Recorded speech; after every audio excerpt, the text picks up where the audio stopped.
Right then, this is the awesome modern Schindler MRL, which is a great design of lift. It is really nice to see a full, properly designed lift by a major lift company. It's so much effort and hard work has been put into this design. Really nice to see. But there is a problem, as a lot of these lifts are installed with buttons which are a bit of a cheap afterthought, because the capacitive buttons that these lifts were designed to have sadly been banned in quite a few countries, including the United Kingdom, and quite a lot of places sadly don't want a lift with capacitive buttons, which is a real shame, because this toothpaste coloured glass panel with capacitive buttons just looks so awesome. And on my recent holiday to the Belgium coast, I finally managed to find the full proper capacitive button modern Schindler MRL. Yes! Let's ride it!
And now, this is an awesome design of lift. There is a couple of problems, such as the doors don't open until the lift's properly stopped, which is a bit annoying. But apart from that, this lift is so awesome. And I'm now on the top floor. And one very interesting thing is that a logic cabinet has been very well hidden. Because on the top floor here, where on this panel where the button is, it looks no different to on all of the other floors. But this is where the logic cabinet is. So if you look to the side here, there is triangle key, and this is where you open up the logic cabinet. But sadly, the door to this logic cabinet seems to be jammed shut, so it's like a bit of metal for the doors ever so slightly too tall. When you try and open it, it sort of can't open. It's like the last lift engineer here sort of forced it shut, and now it's sort of jammed. Very disappointing. Well, it's going to be very annoying for the next lift engineer to come, because they're going to have to try and unjam this door, but very annoying for me because I wasn't able to take a look inside. I would have liked to have rebooted this lift and see what it done. I also would have liked to do a manual rescue operation, so that's rather disappointing.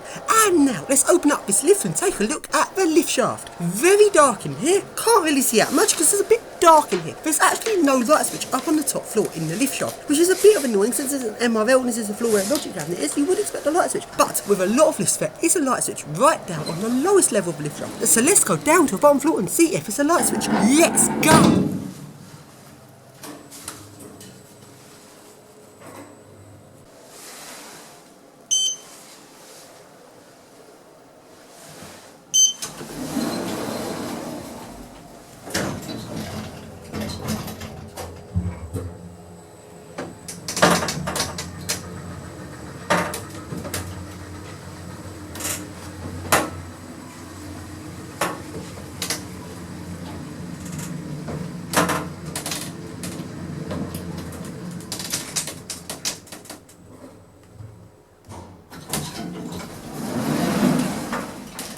And I'm now on the basement. So let's open up the lift shaft and yes, light switch. Let's turn it on and yes, I can see now. Very interesting lift shaft. It all looks very sort of bright and clean here. And now let's take the lift up to the top floor.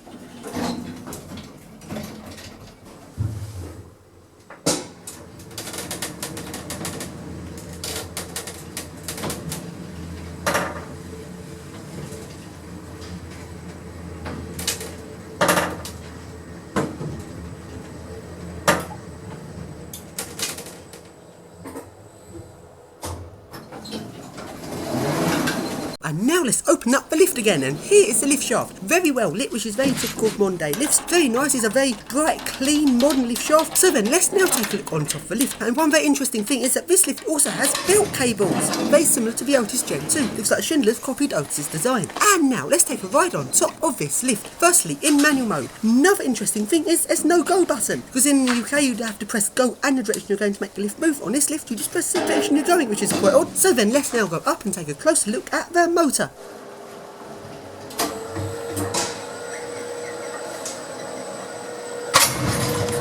And here is the motor. In the middle is where the belt cables go around the motor wheel. On the right is the motor itself, and on the left is the big variable frequency drive. Quite a loud fan on this to keep the transistors and variable frequency drive cool.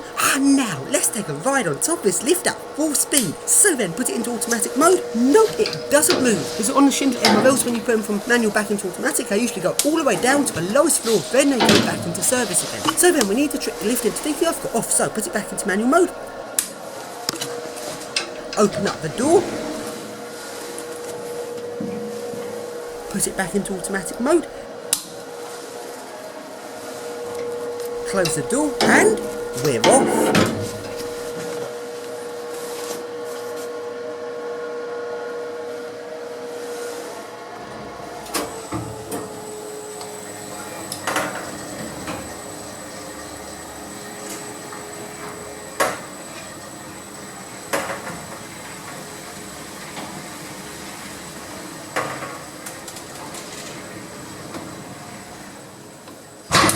And here I am down at the basement. Quickly put it back into manual mode again, as I don't want it to go back into service because there's not much room at the top of this lift shaft. And now, let's now go back up to the top floor, and this time in manual mode.